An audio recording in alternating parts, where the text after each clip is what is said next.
Good morning. আপোনালোকৰ ভালনে? মোৰ ভালে। ৰাতিপুৱা শুই উঠি কামত লাগিছোঁ। এইফালে কি হয়, বৰষুণ বতৰ। ভাবিছোঁ জল্দি কামখিনি কৰি লওঁ, তাৰপিছত বাকী ভিডিঅ' দেখাই আছোঁ। আপোনালোকে ভিডিঅ'টি শেষলৈ চাব। আৰু ৰাতিপুৱা আৰু বনোৱা মিলা গোটেইখিনি ভাবিলোঁ, তাৰ আগত গোটেইখিনি কাম কৰি লওঁ। আৰু কামখিনি নকৰিলেচোন ভালে নালাগে। আৰু ৰাতিপুৱা উঠাৰ পৰা গোটেইখিনি কাম থাকে। আগতে মানে কি হয়, কামখিনি নকৰিলেও শান্তি নালাগে। আৰু এইফালে আপোনালোকক আমাৰ বাৰীৰ পিছফালে দেখাইছোঁ। পানীলাও, লাও এটা কিবাকৈ লাগিছে। আৰু এইফালে আপোনালোকে কি কয় নাজানো, আৰু ভতুৱা শাক কওঁ আমি। আৰু অলপ হৈছে। আৰু এনেকৈ কিবাকিবি ঘৰৰ থাকিলে ভালো লাগে।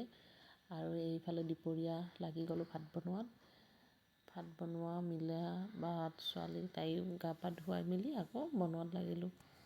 আৰু কি হয়, যেতিয়া ঘৰত থকা যায় তেতিয়া মানে কি হয়, এবাৰে খোৱা হয়, ৰাতিপুৱা খাব ইচ্ছা নাযায়। আৰু ইফালে চজিনা খাই ভাল লাগে। আপোনালোকে ভাল পায়নে?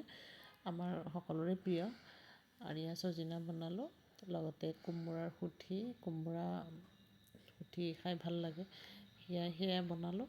আৰু এনেকৈ কিবাকিবি বনাই মেলি আজৰি হৈ খাই লৈ তাৰপিছত আৰু ছোৱালীকো ইফালে তাইক অলপ খুৱাই লওঁ। নিজৰ কামো থাকে। আৰু এনেকৈ দিনটোৰো ব্যস্ততাৰে পাৰ হৈ যায়। আৰু কি হয়, ভিডিঅ' দিম বুলি কেতিয়াবা মানে এডিট কৰাও নহয় আৰু ভিডিঅ' কৰাও নহয়। আৰু এইফালে নেক্সট দিনা আকৌ ছোৱালীক স্কুল নিছিলোঁ, স্কুলৰ পৰা লৈ আহিলোঁ। আহি তাৰপিছত আৰু জানেইচোন, বৰষুণ ইমানেই নেৰানেপেৰা বৰষুণ নহয়। মোৰ দাদাৰ দোকানৰ আগত এনেকুৱা হৈ গৈছে জানেনে, মানে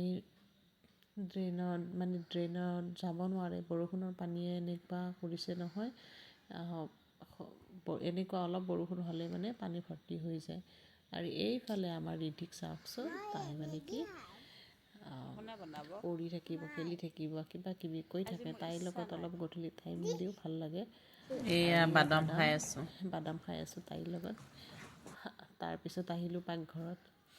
আৰু পাকঘৰত মানে কি হয়, ৰাতি দেউতাকে তাইক ভাত খুৱাই, নহ'লে মিলাব দিগদাৰ। মই ইফালে ভাত বনাওঁ আৰু এনেকৈ মিলাওঁ আৰু এতিয়া আহিল বৰষুণ। নেক্সট দিনা ৰাতিপুৱাৰে হয়, অলপ ক্লিপ ৰাখি থৈ দিছিলোঁ, আপোনালোকক দেখুওৱা হোৱা নাছিলে। 8:30 বাজিছে। এতিয়া চাওকচোন কেনেকুৱা আন্ধাৰ হৈছে। তাৰপিছত ভাবিলোঁ বৰষুণ বতৰ, কি ৰুটিকে বনাওঁ। ৰুটি খালোঁ, ৰুটি ভাজি, আৰু খাই ভাল লাগে। আৰু আমাৰ ছোৱালীজনীক তাইক মই গা পা ধুৱাই মেলি আৰু এনেকৈ ৰেডি কৰি দিলোঁ। এতিয়া তাই বাহিৰত, মানে বৰষুণ যেতিয়া কমিলে ভাবিলোঁ অলপ খোজকাঢ়োঁ, কিমাননো ঘৰত সোমাই থাকিম, মানে এলাহ লাগি গৈছে।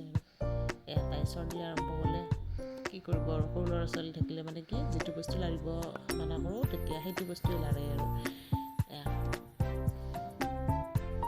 তাই মানে মোৰ লগত খেলিব আহিছে। আৰু কেতিয়াবা সৰু বাচ্চা হ'ব লগা হয় ছোৱালীৰ লগত, তাইৰ লগত নাথাকিলে মানে কি দিগদাৰ দিয়ে। আৰু যিহেতু ওলাব পৰা নাই, আৰু এনেকৈ অলপ তাই খেলিলে। আৰু এতিয়া মানে কি হয়, বেলেগ কথা ভাবিবৰ মানে সময় নাথাকে। তাইৰ মানে ৰাতিপুৱা শুই উঠি কামখিনি কৰি লওঁ, তাইক খুৱাব লাগে এনেকুৱা। আৰু আমাৰ ৰাস্তাটো আগতে যিটো অৱস্থা আছিলে নহয়, একদম অলপ বৰষুণ দিলে ৰাস্তাটো বহুত বেয়া হৈ যায়। এতিয়া ভাল হৈছে। এতিয়া আইতাকে নাৰিকল ৰুকি আছে। দিয়া নাই, তাইৰ চৰ্দি সেইকাৰণে দিয়া নাছিলে। আইতাককে দম দিছে। ঘৰত জানেই দেখোন, আইতাকক নাথাকিলে ল'ৰা ছোৱালী মানে কেনেকুৱা হয়। আৰু এইফালে তাইয়ে পঢ়িব দিছোঁ, তাই মানে কালাৰ কৰে।